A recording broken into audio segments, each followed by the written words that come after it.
Out sourcing agency ఎవరైతే బాగా చేయగలుగుతారో ఒక టెండర్ పిలిచి నేషనల్ హైవేస్ వారిగా మొత్తం ఇస్తాం. విలేజ్ నుంచి మండలానికి ఎక్కడ కూడా టోల్ ఇవ్వం, మిగిలిన టోల్ ఇస్తాం.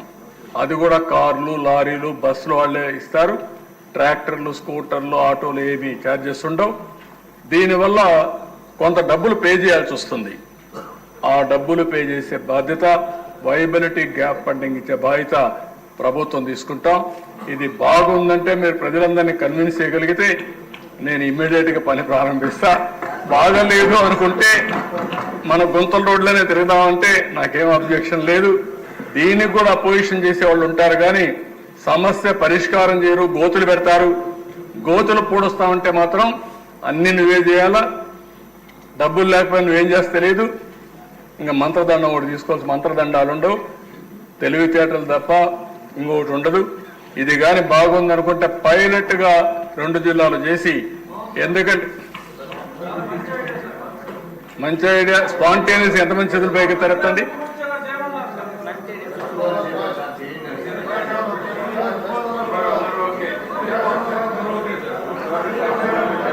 ఓకే, నేషనల్ హైవే రోడ్స్ మారిగా అంటే నీకు ఒకటి ఉంది, మనం చెప్పకపోయినా ప్రజల్ని మోసం చేయక్కర్లేదు. నేషనల్ హైవే మారిగా ఎవరైనా సరే స్కూటర్లు, ఆటోలు వాళ్ళ దగ్గర ఎవరు ఏం చేయరు. మిగిలిన వాళ్ళు యూజర్ ఛార్జెస్ కింద పే చేసుకోవాల్సి వస్తుంది, పే చేస్తారు. నేషనల్ హైవేస్ ఆ రోజు కూడా ఇట్లనే చాలా మంది అపోజ్ చేశారు నన్ను. నేను ఇప్పుడు కూడా గర్వంగా చెప్పగలుగుతున్నా, ఓసారి కొన్ని పనులు జరుగుతాయి. నేను మలేషియా దేశం చూశాను, 2 కోట్ల జనాభా. మిమ్మల్ని కూడా అప్పుడు ఉన్న ఎమ్మెల్యేలు పంపించాను మలేషియాకి, సింగపూర్కి, థాయిలాండ్, సౌత్ కొరియా, 7 దేశాలకు పంపించా. అప్పుడు ఇప్పుడు పంపిస్తే నేర్చుకోవాలని ఇండియాను చూసి అందరూ నేర్చుకుంటున్నారు. అప్పుడు మీరు నేర్చుకోవాలని పంపించాను. అప్పుడు పంపిస్తే అందరూ పోయి వచ్చే దశ. అపోజిషన్ ఉన్న దగ్గర రూమ్లోకి వచ్చి, సార్ ఎక్సలెంట్ సార్, మీ ఐడియా చాలా బాగున్నాయని చెప్పేవాళ్ళు. మీరు చెప్పింది మేము సపోర్ట్ చేస్తున్నామని చెప్పేవారు.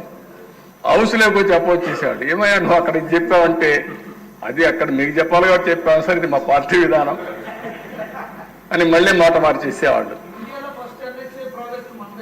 అందుకనే ఫస్ట్ టైం నేను మలేషియా చూసిన తర్వాత ప్రధానమంత్రి గారు వాజ్పేయి గారిని అడిగితే, ఇది సాధ్యం కాదంటే మనం ఏం డబ్బులు ఇవ్వద్దండి సార్, మనం చేద్దామంటే ఎట్లా చేయాలని ఇప్పుడు కూడా రికార్డు ఉంది దిశ. మలేషియన్ మంత్రి ఒక అతను ఉండేవాడు, స్వామివేలు, సర్ఫేస్ ట్రాన్స్పోర్ట్ మినిస్టర్, ఆయన రమ్మని మేమందరం కూర్చొని ఆలోచించి ఫస్ట్ టైం చెన్నై నుంచి నెల్లూరు వరకు మలేషియన్ కంపెనీతో రోడ్డు వేసాం అధ్యక్ష. అది క్వాడ్రిలేటరల్ రోడ్లో, గోల్డెన్ క్వాడ్రిలేటరల్ రోడ్లో ఫస్ట్ బిట్ వచ్చి నెల్లూరు టు చెన్నై రోడ్డు. అది ప్రూఫ్ ఆఫ్ కాన్సెప్ట్, సక్సెస్ అయింది. అక్కడి నుంచి దేశం అంతా రోడ్లు విస్తరించారు. ఈరోజు మీరు చూస్తే ఎక్కడ పోయినా 4 లేన్, 6 లేన్, 8 లేన్, 14 లేన్కి వచ్చే పరిస్థితికి వచ్చాం. ఎక్స్ప్రెస్ వేలు వచ్చాయి, ఎక్స్ప్రెస్ రోడ్లు వచ్చాయి. ఈరోజు Bengaluru to Chennai express way 3 hours, 3.5 hours వెళ్ళిపోయే పరిస్థితికి వస్తున్నారు. మాకు పలమనేరు నుంచి 1 hour, బెంగళూరు 1.5 hour, ఇటు చెన్నైకి 1 hour, ఇలాంటివన్నీ వస్తున్నాయి. కాబట్టి ఇవన్నీ కూడా మనం ఆలోచించుకోవాల్సింది.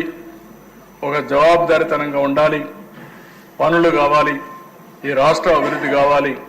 దీనికి ఏం చేయాల్సిన అవసరం ఉంది. ఫైనల్గా ఇరిగేషన్ అనేది సాగునీటి శాఖ మీద చాలా శ్రద్ధ పెడుతున్నాం.